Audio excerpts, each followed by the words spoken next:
RSS fight ಮುಂದುವರೆದಿದೆ. ಈ ವಿಚಾರವಾಗಿ ಆರ್ಎಸ್ಎಸ್ ಮತ್ತು ದಲಿತ ಸಂಘಟನೆಗಳ ನಡುವೆ ಕಿತ್ತಾಟ ತಾರಕಕ್ಕೇರಿದೆ. ಚಿತ್ತಾಪುರದಲ್ಲಿ ಆರ್ಎಸ್ಎಸ್ ಪಥಸಂಚಲನಕ್ಕೆ ಅನುಮತಿ ಸಿಗುತ್ತಾ ಇಲ್ವಾ ಅನ್ನುವಂತಹ ಗೊಂದಲ ಇದ್ದೇ ಇದೆ. ಈ ನಡುವೆ ಇದೇ ಕಿಚ್ಚು ಮತ್ತೊಂದು ಕಡೆ ಹೊತ್ತಿಕೊಂಡಿದೆ.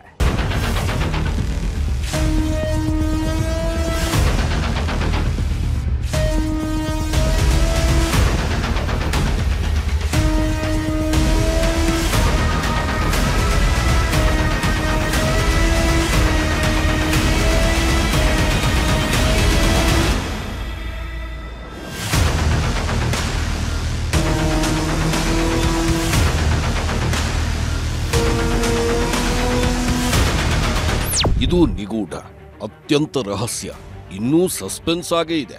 ಚಿತ್ತಾಪುರದಲ್ಲಿ ಪರೇಡ್ ನಡೆಯುತ್ತಾ ನಡೆಯಲ್ವಾ? ಆರ್ಎಸ್ಎಸ್ ಪಥಸಂಚಲನ ಮಾಡುತ್ತಾ ಮಾಡಲ್ವಾ? ಒಂದ್ ವೇಳೆ ಪರೇಡ್ ನಡೆದ್ರೆ ಯಾವ ರೀತಿ ನಡೆಯುತ್ತೆ? ಇದೇ ಪ್ರಶ್ನೆಗಳು ಈವರೆಗೆ ಎಲ್ಲರನ್ನೂ ಕಾಡ್ತಾ ಇದ್ದಾವೆ. ಪಥಸಂಚಲನ ನಡೆಸೋದಾದ್ರೆ ಯಾರ್ಯಾರು ಪಥಸಂಚಲನದಲ್ಲಿ ಭಾಗಿಯಾಗ್ತಾರೆ ಅನ್ನೋ ಅನುಮಾನವೂ ಎಲ್ಲರಲ್ಲಿದೆ. ಒಟ್ನಲ್ಲಿ ಚಿತ್ತಾಪುರದ ಪರೇಡ್ ಎಲ್ಲರಿಗೂ ತಲೆ ಕೆಡಿಸಿದೆ. 11 ಸಂಘಟನೆಗಳು ಅರ್ಜಿ ಹಾಕಿದ್ದು ಯಾವ ಸಂಘಟನೆಗಳಿಗೆ ಪರೇಡ್ಗೆ ಅವಕಾಶ ಸಿಗುತ್ತೆ, ಯಾವ ಸಂಘಟನೆಗಳಿಗೆ ಅವಕಾಶ ಸಿಗಲ್ಲ ಅಂತ ಯೋಚನೆ ಮಾಡಿ ಕೆಲವರು ತಲೆಗೆ ಹುಳ ಬಿಟ್ಕೊಂಡಿದ್ದಾರೆ. ಇಂಥ ಟೈಮಲ್ಲೇ ಮತ್ತೊಂದು ಹುಳ ಎಲ್ಲರ ತಲೆ ಹೊಕ್ಕೋಕೆ ಸಿದ್ಧವಾಗಿದೆ. ಚಿತ್ತಾಪುರದ ಚಿಂತೆಯ ನಡುವೆ ಎಲ್ಲರ ಕುತೂಹಲ ಕೆರಳಿಸ್ತಿದೆ ಕೆಂಭಾವಿಯ ಕದನ.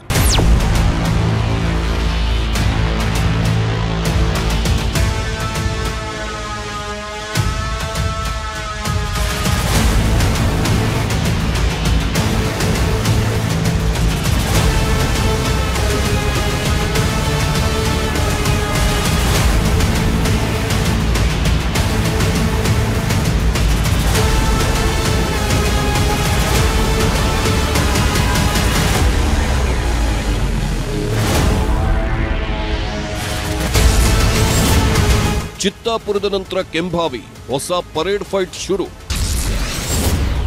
ಒಂದೇ ದಿನಕ್ಕಾಗಿ 2 ಅರ್ಜಿ, ಯಾರಿಗೆ ಪಥಸಂಚಲನಕ್ಕೆ ಚಾನ್ಸ್? ಆರ್ಎಸ್ಎಸ್ ವರ್ಸಸ್ ಡಿಎಸ್ಎಸ್, ಹೇಗಿದೆ ಜಟಾಪಟಿ?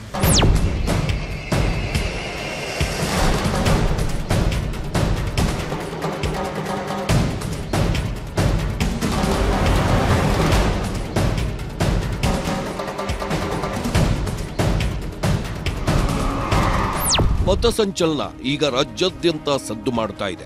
ಅದರಲ್ಲೂ ಚಿತ್ತಾಪುರ ಪಥಸಂಚಲನ ವಿಚಾರಕ್ಕೆ ರಾಜ್ಯ ರಾಜಕೀಯ ಹೊತ್ತಿ ಉರಿಯುತ್ತಿದೆ. ಆರ್ಎಸ್ಎಸ್ ಪಥಸಂಚಲನ ವಿಚಾರವಾಗಿ ಪರಸ್ಪರ ವಾಗ್ದಾಳಿ ನಡೆಯುತ್ತಿದೆ. ಕಾಂಗ್ರೆಸ್ ಬಿಜೆಪಿ ಮೇಲೆ, ಬಿಜೆಪಿ ಕಾಂಗ್ರೆಸ್ ಮೇಲೆ ಮುಗಿಬೀಳುತ್ತಿದೆ. ಪಥಸಂಚಲನಕ್ಕೆ ಅವಕಾಶ ಕೊಡಬಾರದು ಅಂತ ಕಾಂಗ್ರೆಸ್ ಹೇಳ್ತಾ ಇದ್ರೆ ಅವಕಾಶ ಪಡೆದೇ ಪಡೀತೀವಿ ಅಂತ ಬಿಜೆಪಿ ಹೇಳ್ತಾ ಇದೆ. ಇದರ ಜೊತೆಗೆ ಆರ್ಎಸ್ಎಸ್ ಜೊತೆ ಸೇರ್ಕೊಂಡು ಕೆಲವೊಂದು ತಂತ್ರಗಳನ್ನೂ ಹೆಣೆದಿದೆ ಕೇಸರಿ ಪಾಳ್ಯ. ಇಷ್ಟೇ ಅಲ್ಲ, ಈವರೆಗೆ ಹಲವಾರು ತಿರುವು ಪಡ್ಕೊಂಡಿದೆ ಚಿತ್ತಾಪುರ ಪರೇಡ್. 3-4 ಬಾರಿ ಕೋರ್ಟ್ನಲ್ಲಿ ವಿಚಾರಣೆ ನಡೆದಿದೆ. 1 ಬಾರಿ ಕಲಬುರಗಿ ಜಿಲ್ಲಾಧಿಕಾರಿ ಕಚೇರಿಯಲ್ಲಿ ಶಾಂತಿ ಸಭೆ ಕೂಡ ನಡೆದಿದೆ. ಆದರೆ ಯಾವುದೇ ಪ್ರಯೋಜನ ಆಗಲೇ ಇಲ್ಲ.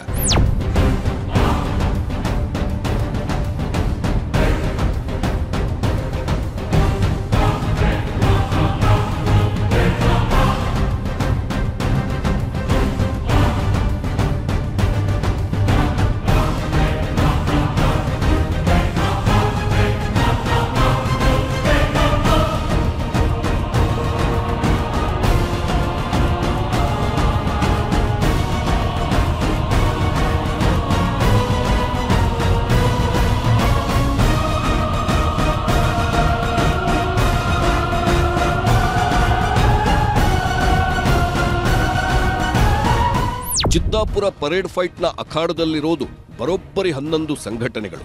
ಎಲ್ಲ ಸಂಘಟನೆಗಳು ಕೂಡ ಪರೇಡ್ಗೆ ಅವಕಾಶ ಕೋರಿವೆ. ಆರ್ಎಸ್ಎಸ್ ಯಾವ ದಿನವನ್ನ ಕೇಳ್ತಾ ಇದೆಯೋ ಅದೇ ದಿನವನ್ನೇ ಉಳಿದ ಸಂಘಟನೆಗಳು ಕೇಳ್ತಾ ಇದ್ದಾವೆ. ಅದೇ ದಿನ ನಮಗೂ ಅವಕಾಶ ಕೊಡಿ ಅಂತ ಇದ್ದಾವೆ. ಈಗ ಅದೇ ವಿಚಾರ ಜಿಲ್ಲಾಡಳಿತಕ್ಕೆ ತಲೆನೋವಾಗಿದೆ. ಒಂದು ಸಂಘಟನೆಗೆ ಅವಕಾಶ ಕೊಟ್ರೆ ಮತ್ತೊಂದು ಸಂಘಟನೆ ಆಕ್ಷೇಪ ವ್ಯಕ್ತಪಡಿಸೋದು ಪಕ್ಕ. ಅದೇ ಕಾರಣಕ್ಕೆ ಚಿತ್ತಾಪುರ ಪರೇಡ್ ಗೊಂದಲದ ಗೂಡಾಗಿದೆ. ಈಗ ಸದ್ಯಕ್ಕೆ ಚಿತ್ತಾಪುರದಲ್ಲಿ ಯಾವ ಸಂಘಟನೆಗೆ ಪರೇಡ್ಗೆ ಅವಕಾಶ ಕೊಡಬೇಕು, ಯಾವ ಸಂಘಟನೆಗೆ ಅವಕಾಶ ಕೊಡಬಾರದು ಅನ್ನೋ ವಿಚಾರ ಕೋರ್ಟ್ನಲ್ಲಿದೆ. ಕೋರ್ಟ್ನಲ್ಲಿ ಎಲ್ಲ ಸಂಘಟನೆಗಳು ಅರ್ಜಿ ಸಲ್ಲಿಸಿದ್ದು, ಅರ್ಜಿ ವಿಚಾರಣೆ ನಡೆಸಿದ ಕೋರ್ಟ್ ಸಸ್ಪೆನ್ಸ್ ಅನ್ನ ಮುಂದುವರಿಯೋ ಹಾಗೆ ಮಾಡಿದೆ.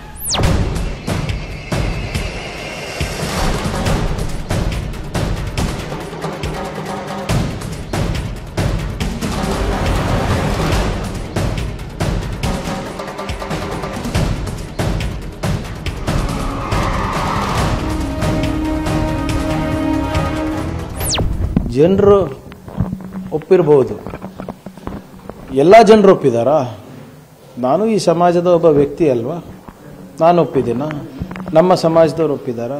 ಏನು ಸಮಾಜದಲ್ಲಿ ಇರ್ತಾರಪ್ಪ ಕೆಲವು ಜನ, ಕೆಲವು ವರ್ಗದವ್ರು ಒಪ್ತಾರೆ ಕೆಲವು ತತ್ವವನ್ನು, ಕೆಲವು ಜನ ಒಪ್ಪೋದಿಲ್ಲ. ಆದರೆ ಕೆಲವು ಜನ ಒಪ್ಪ ತಕ್ಷಣವೇ ಇಡೀ ಸಮಾಜ, ಇಡೀ ಸಮುದಾಯ, ಇಡೀ ದೇಶ ಒಪ್ಪಿದೆ ಅಂತ ಭ್ರಮೆ ಯಾರಲ್ಲೂ ಇರಬಾರ್ದು. ಈಗ ಪಥಸಂಚಲನ ನನ್ನ ಪ್ರಕಾರ ಮಾಡೋದು ಬರೇ ಮಿಲಿಟರಿದವರು, ಪ್ಯಾರಾಮಿಲಿಟರಿದವರು, ಪೊಲೀಸವರು. ಇವರಿಗೇನಕ್ಕೆ ಮಾಡೋಕ್ಕೆ ಎಷ್ಟು ಆಸಕ್ತಿ ಇದೆ? ಅದು ಮಾಡೋ ಅವಶ್ಯಕತೆನ ಏನಿದೆ? ನೀವು ಮಾಡ್ಕೊಳ್ಳಿ, ಖಾಸಗಿ ಗ್ರೌಂಡಲ್ಲಿ ಮಾಡ್ಕೊಳ್ಳಿ. ನಿಮ್ಮ ನಾಯಕರ ಎಲ್ಲಾದರೂ ಖಾಸಗಿ ಸಂಸ್ಥೆಗಳಲ್ಲಿ ಮಾಡ್ಕೊಳ್ಳಿ. ಯಾರು ಬೇಡ ಅಂದಿದ್ದಾರೆ?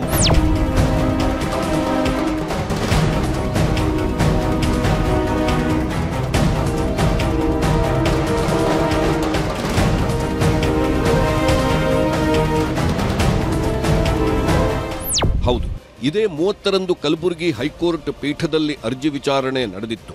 ಈ ವೇಳೆ ಆರ್ಎಸ್ಎಸ್ ಅರ್ಜಿಯ ವಿಚಾರಣೆಯನ್ನ ಕೋರ್ಟ್ ನಡೆಸಿತ್ತು.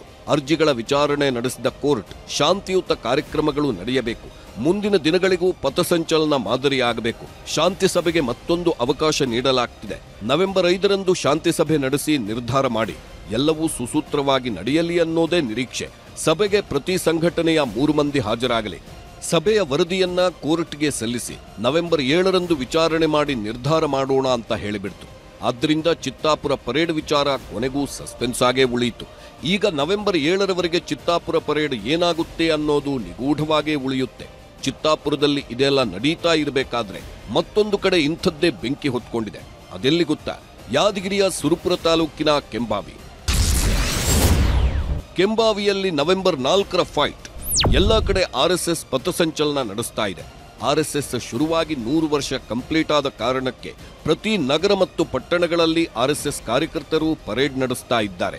ಯಾದಗಿರಿಯ ಸುರಪುರ ತಾಲೂಕಿನ ಕೆಂಬಾವಿ ಪಟ್ಟಣದಲ್ಲೂ ಕೆಲವು ದಿನಗಳ ಹಿಂದೆ ಆರ್ಎಸ್ಎಸ್ ಕಾರ್ಯಕರ್ತರು ಪರೇಡ್ ನಡೆಸೋಕೆ ತೀರ್ಮಾನ ಮಾಡಿದ್ರು.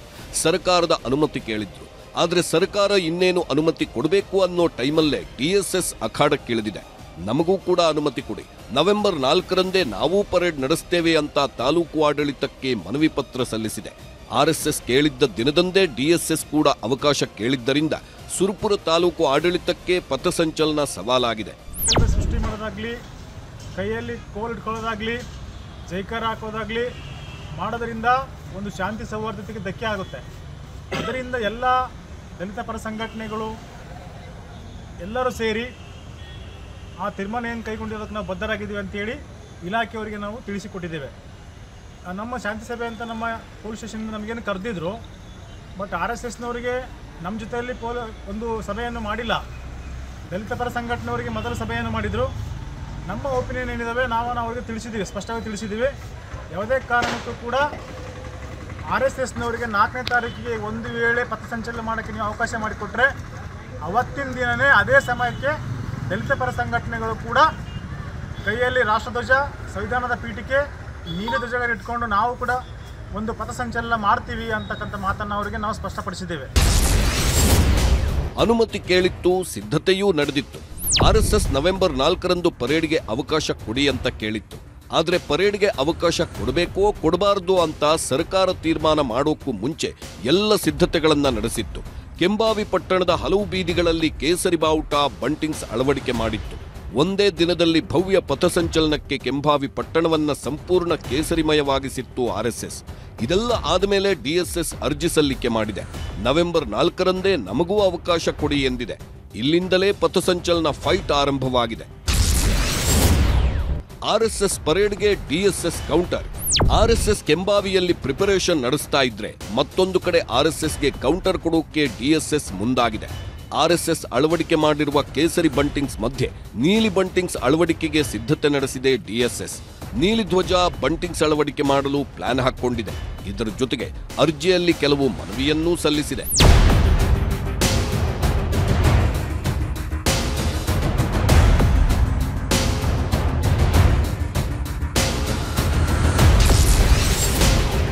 ನವೆಂಬರ್ 4ರಂದು ಪರೇಡ್ಗೆ ಅನುಮತಿ ಕೊಡಿ ಅಂತ ಡಿಎಸ್ಎಸ್ ಕೇಳಿದೆ. ನಾವು ಪರೇಡ್ಗೆ ಸಿದ್ಧತೆ ನಡೆಸುತ್ತೇವೆ. ಈಗ ಹಾಕಿರೋ ಕೇಸರಿ ಬಂಟಿಂಗ್ಸ್ ತೆರವುಗೊಳಿಸಿ. ಜಿಲ್ಲಾಡಳಿತದ ಅನುಮತಿ ಸಿಗೋವರೆಗೆ ಕೇಸರಿ ಬಂಟಿಂಗ್ಸ್ ಬೇಡ. ಕೇಸರಿ ಬಂಟಿಂಗ್ಸ್ ತೆರವುಗೊಳಿಸದಿದ್ದರೆ ಡಿಎಸ್ಎಸ್ ಕ್ರಮ ಕೈಗೊಳ್ಳುತ್ತೆ. ಕೇಸರಿ ಬಂಟಿಂಗ್ಸ್ ಮಧ್ಯೆ ನೀಲಿ ಬಂಟಿಂಗ್ಸ್ ಅಳವಡಿಸಲಾಗುತ್ತೆ ಎಂದಿದೆ ಡಿಎಸ್ಎಸ್. ಒಟ್ನಲ್ಲಿ ಕೆಂಬಾವಿ ಪರೇಡ್ ಸುರಪುರ ತಾಲೂಕು ಆಡಳಿತಕ್ಕೆ ತಲೆನೋವಾಗಿದೆ. ಡಿಎಸ್ಎಸ್ ಅರ್ಜಿ ಸಲ್ಲಿಸಿದ ತಕ್ಷಣ ಎಲ್ಲಾ ಮುಖಂಡರನ್ನ ಸೇರಿಸಿ ಶಾಂತಿ ಸಭೆಯನ್ನೂ ಕರೆಯಲಾಗಿದೆ. ಆ ಶಾಂತಿ ಸಭೆ ಯಶಸ್ವಿಯಾಗದ ಕಾರಣಕ್ಕೆ ಶನಿವಾರ ಕೂಡ ಕೆಂಬಾವಿ ಪೊಲೀಸ್ ಇನ್ಸ್ಪೆಕ್ಟರ್ ಅಮೋಜಿ ಕಾಂಬ್ಳೆ ಶಾಂತಿ ಸಭೆ ನಡೆಸಿದ್ದಾರೆ. ಅದರಲ್ಲೂ ನಿರೀಕ್ಷಿತ ನಿರ್ಧಾರಗಳನ್ನು ತೆಗೆದುಕೊಳ್ಳಲು ಸಾಧ್ಯವಾಗಿಲ್ಲ. ಇಷ್ಟರಲ್ಲೇ ಬೇರೊಂದು ಸಂಧಾನ ಸಭೆ ನಡೆಸಿ ಕೆಂಬಾವಿ ಕದನಕ್ಕೆ ಅಂತ್ಯ ಹಾಡೋ ಸಾಧ್ಯತೆ ದಟ್ಟವಾಗಿದೆ.